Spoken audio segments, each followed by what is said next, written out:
નમસ્કાર, સ્વાગત છે આપનું એબીપી અસ્મિતામાં. આપની સાથે હું છું જુહી ગાંધી. લોકસભાની ચૂંટણીને લઈને પાટણ બેઠક પર નવો રંગ જોવા મળી રહ્યો છે.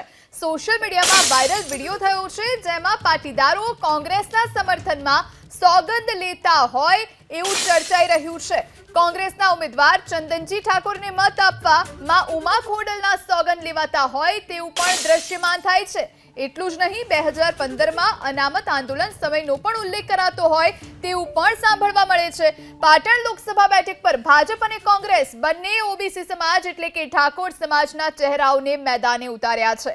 ભાજપે સાંસદ ભરતસિંહ ડાભીને ફરી એકવાર ટિકિટ આપી છે તો કોંગ્રેસે સિદ્ધપુરના પૂર્વ ધારાસભ્ય ચંદનજીને ઉમેદવાર બનાવ્યા છે. પાટણ લોકસભા બેઠક અંતર્ગત આવતી ચાણસ્મા અને પાટણ વિધાનસભા બેઠક પર કોંગ્રેસે 2022ની ચૂંટણીમાં જીત મેળવી છે. ચંદનજીના સમર્થનમાં પાટણના ધારાસભ્ય અને અનામત આંદોલન સમયથી જ વિસ્તારમાં નેતૃત્વ કરનાર કિરીટ પટેલે પ્રચાર શરૂ કર્યો છે. વાયરલ વિડીયોમાં સત્ય શું છે તે જાણવા કિરીટ પટેલ સાથે સંપર્ક કરીશું. આજ આપણે સોગંદ ખાઈને જવાનું કે એક પાટીદાર 100 વોટમાં પરિવર્તન કરે. બોલો, માં ઉમા ખોડલની સોગંદ હાથ ઊંચા કરો ભાઈ. માં ઉમા ખોડલની સોગંદ ખાઉં છું તો 2015માં અમને જે અમારા ઉપર અત્યાચાર કર્યો હતો એનો હજી અમે બદલો નહીં લઈ શક્યા, પણ આજે 26-0 અભિમાન તોડી રહ્યા રાજા રાવણની જેમ એ પાટણમાંથી જંગી બહુમતીથી જીતાડી અને લોકસભામાં આપણે ચંદનસિંહ મોકલી અને આપણે બદલો વાળીશું. અને બીજું તો એક પાટીદાર 100 લોકોને સમજાવશે અને 200 વોટનું પરિવર્તન કરશે. એવું જ માતાજી સદારામ બાપુ, ખોડિયારમાં રોમા પીર, જગત જનની માં ઉમિયા અંબાજી મારી સાક્ષીએ સોગંદ ખાઈએ ને ભાઈ, અને કરશો ને? બોલો સદારામ બાપાની, બોલો રણુજાવાળા રોમા પીરની, ભારત માતા કી.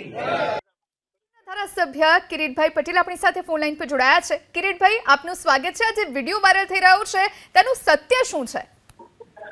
બહુ સાચી વાત છે બેન કે જે વિડીયો વાયરલ થયો છે ગઈકાલે રાતે પાટણ લોકસભાના ઉમેદવાર ચંદનજી ઠાકોરને જીતાડવા માટે પાટણ લોકસભા વિસ્તારના 500 થી વધુ પાટીદારોની એક મિટિંગ હતી અને મિટિંગની અંદર આ વાત થયેલી હતી. એટલે વિડીયો એ પાટણનો જ છે. પાટણ લોકસભાના ઉમેદવાર ચંદનજીના ઘરનો જ વિડીયો છે. એમના ઘરની બાજુમાં જ આ મિટિંગનું આયોજન કરવામાં આવ્યું હતું.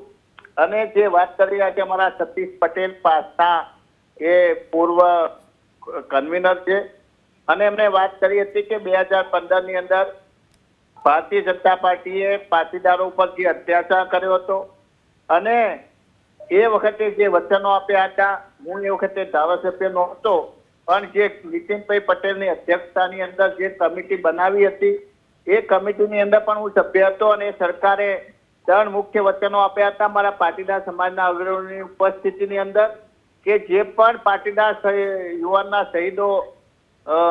યુવાનો શહીદ થયા છે તેમના પરિવારના એક સભ્યને સરકારી કે અર્ધ સરકારી નોકરી આપવી, દરેકના ખાતાની અંદર 35 લાખ રૂપિયા આપવા અને પાટીદાર સમાજ ઉપર જે પાટીદાર સમાજના યુવાનો ઉપર જે કેસ થયા હતા એ પરત ખેંચવા. આજે એક પણ કામ એ કરવામાં આવ્યું નથી. માત્ર પાટીદાર સમાજનો મત બેંક તરીકે ઉપયોગ કરી પાટીદાર સમાજના ખભા પર પગ મૂકી અને સત્તા મેળવનાર ભારતીય જનતા પાર્ટી સત્તા ઉપર આવ્યા પછી સૌથી વધુ જો અત્યાચાર કર્યો તે પાટીદાર સમાજનો કર્યો છે અને એના માટે પાટીદાર સમાજમાં રોષ હતો અને એટલા માટે પાટણની લોકસભાની સીટ ઉપર ચંદનજીને જીતાડવા માટે લોકોએ માં ઉમા ખોડલના સોગંદ લીધી. કિરીટભાઈ, સમગ્ર પાટીદાર સમાજ ચંદનજી ઠાકોરને સમર્થન આપવાનો છે કે પછી આ કાર્યક્રમમાં જેટલા લોકો પાટીદારો હાજર હતા એટલા જ સમર્થન આપવાના છે? બેન, જે પણ જે હતા એ પાટીદાર સમાજના જવાબદાર અગ્રણીઓ હતા. પાટીદાર સમાજની જુદી જુદી સંસ્થાઓ સાથે સંકળાયેલા, માત્ર કોંગ્રેસ પાર્ટી સાથે નહીં, બિન રાજકીય લોકો પણ હતા. એટલે જ્યારે સમાજના જે ક્રીમ વર્ગ કહેવાય, પાટીદાર સમાજના અગ્રણીઓ કહેવાય, એમને આ બાબત નક્કી કરી તો સમાજ સુધી પહોંચવાની છે. જી કિરીટભાઈ, ચંદનજી આપની સાથે છે તો એમની સાથે વાત કરવાનો પ્રયત્ન કરાવશો આપ?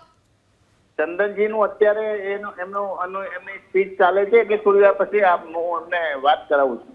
જી જી, આભાર કિરીટભાઈ અમારી સાથે જોડાવા માટે અને વાતચીત કરવા માટે.